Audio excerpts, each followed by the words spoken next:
مصارف زکوٰۃ کون سے لوگ ہیں جن کو زکوٰۃ دی جا سکتی ہے؟ قرآن کریم نے 8 لوگ بیان کیے ہیں: فقراء، مساکین، عاملین، مؤلفت قلوب، رقاب، غارم، فی سبیل اللہ اور مسافر۔ یہ 8 قسم کے لوگ ہیں جن پہ زکوٰۃ دی جا سکتی ہے۔ بعض فقہا نے 7 قسم کے لوگ بیان کیے: فقیر، مسکین، عامل یعنی جو زکوٰۃ کے شعبے میں ملازم ہیں ان کو زکوٰۃ سے، رقاب یعنی کسی کو چھڑوانا تاوان دے کے، غارم وہ جو قید میں ہو،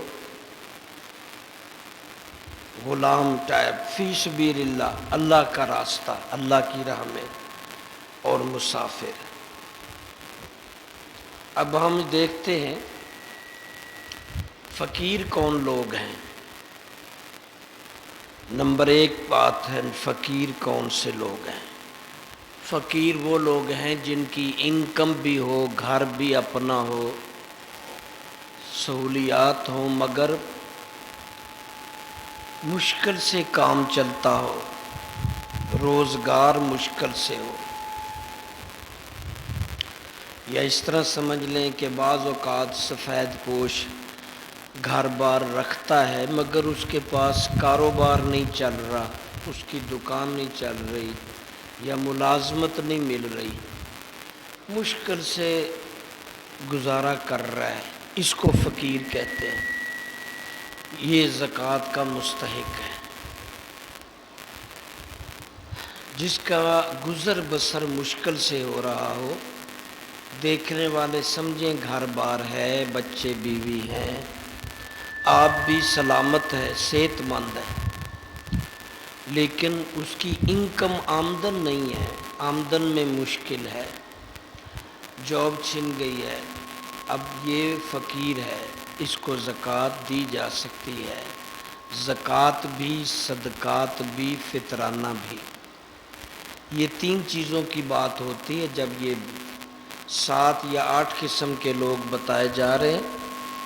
ان پہ زکوٰۃ بھی دی جا سکتی ہے، صدقات بھی جو صدقے نکالتے ہیں، اور فطرانہ بھی، قربانی کی کھالیں بھی، لیکن بتا کر نہیں دیا جاتا۔ یہ بہت بڑا المیہ ہے۔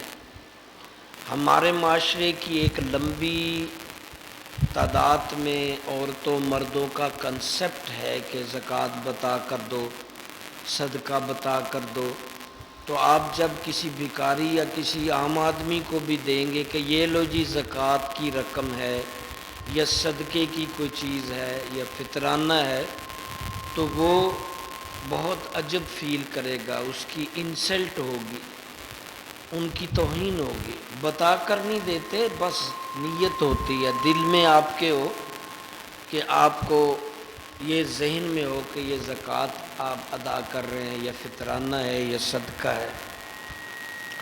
اگر آپ کسی دینے والے کو بتا کر دیں گے تو یہ اس کی توہین ہوگی، اور بہت سارے لوگ لینے سے بھی انکار کر دیں گے۔ آپ اپنے قریب ترین رشتہ داروں میں گفٹ کریں گے، بہن، بھائی، بھتیجا، بھانجا، پڑوسی، اگر کوئی امام مسجد غریب ہے اسے، تاکہ اسے یہ احساس نہ ہو کہ مجھ سے یہ میں کم تر ہوں اور مجھے یہ زکوٰۃ فطرانہ دے رہے ہیں۔ اس چیز کا بہت خیال کیا جائے۔ بن بتائے گفٹ کی شکل میں، عیدی کی شکل میں، مختلف تحائف کے ذریعے بچوں کو کتاب لے دیں، کسی کی کوئی فیس بھر دیں یا کسی دوائی لے دیں، کسی شکل میں دیں کہ اسے احساس نہ ہو کہ آپ اسے صدقہ دے رہے ہیں یا زکوٰۃ دے رہے ہیں، بلکہ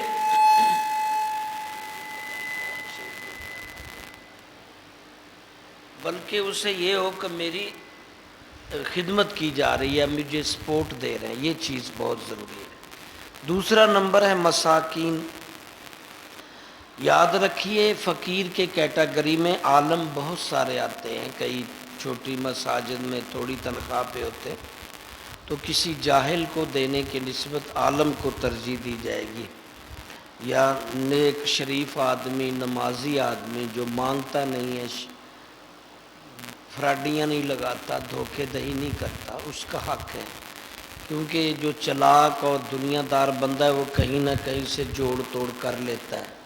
شریف اور عالم جو ہے وہ حیا میں اور ایمانداری میں رہتے ہوئے پسپائی کا شکار رہتا ہے، اس کی مدد کی جائے تاکہ تمہیں دعائیں ملیں۔ وہ باقی جو قریبی رشتہ دار ہے تو وہ تو جاہل بھی ہو کچھ بھی ہو وہ زیادہ مستحق ہے۔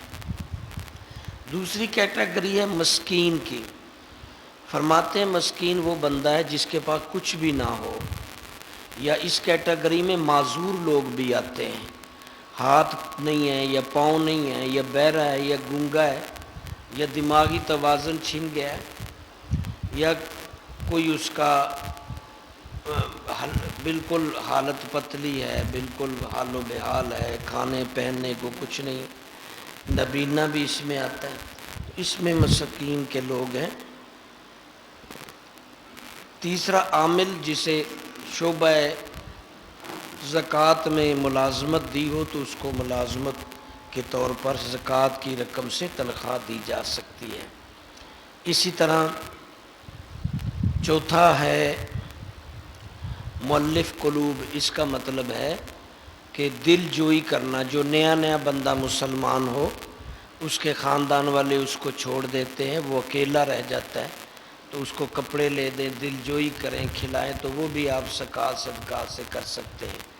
اسی طرح رقاب جو ہے یا غارم، رقاب غارم وہ ہے کو بہت مقروض قسم کا آدمی کو غارم کہتے ہیں، اس کے پاس کچھ بھی نہیں کہ وہ قرض ادا کرے اور قرض والے پریشان کرتے، تو اس کی قرض کی ادائیگی میں بھی آپ زکوٰۃ فطرانہ استعمال کر سکتے ہیں۔ رقاب غلام کو کہتے ہیں، یا جو جیل میں پھنسا ہے اس کا کوئی جرمانہ ادا کر دیں، چھوٹ جائے، یا کسی کے قبضے میں ہے تاوان دینا پڑتا ہے، یا کوئی خرید کر چھڑوانا پڑتا ہے، تو اس میں بھی استعمال ہو جاتے ہیں۔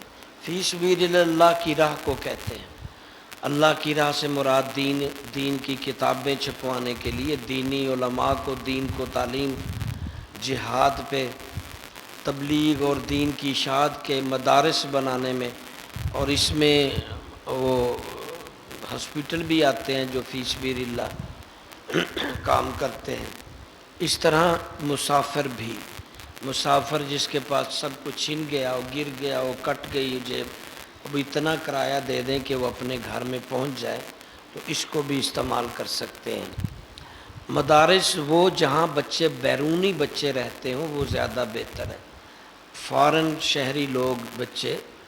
ہسپتال میں صرف دوائیوں کی مد میں زکوٰۃ دی جا سکتی ہے، ہسپتال کو تعمیر کرنا، ڈاکٹروں کو تنخواہیں دینا، ہاں جی، باقی سامان ہسپتال کا جو مریضوں سے متعلق ہوگا وہ زکوٰۃ سے لیا جا سکے گا، خاص کر میڈیسن کے شعبے میں کہ دوائیاں لے کے غریبوں کو دینی ہیں، تو وہاں ہاسپٹل میں یہ کام ہو سکتا ہے،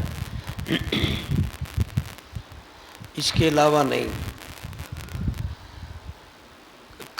اس طرح قبرستان یا جنازگاہ یا میت کے دفن کفن میں، منجے پھٹے میں زکوٰۃ کی رقم نہیں لگتی، یہ ذہن میں رکھیے گا۔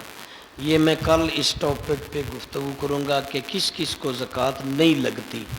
آج ہمارا گفتگو کا ٹاپک تھا کہ کس کو زکوٰۃ لگتی ہے، تو وہ آپ نے یہ 7 قسم کے لوگ دیکھے جن کو زکوٰۃ لگتی ہے۔ ان 7 قسم کے لوگوں میں کوئی بھی شرط پائی جا رہی ہے تو رشتہ دار، بہن بھائی جو آپ کے قریبی ہیں، نیک لوگ ہیں، ان کو ترجیح دی جائے اور بتا کر نہ دی جائے۔ انشاءاللہ باقی گفتگو کر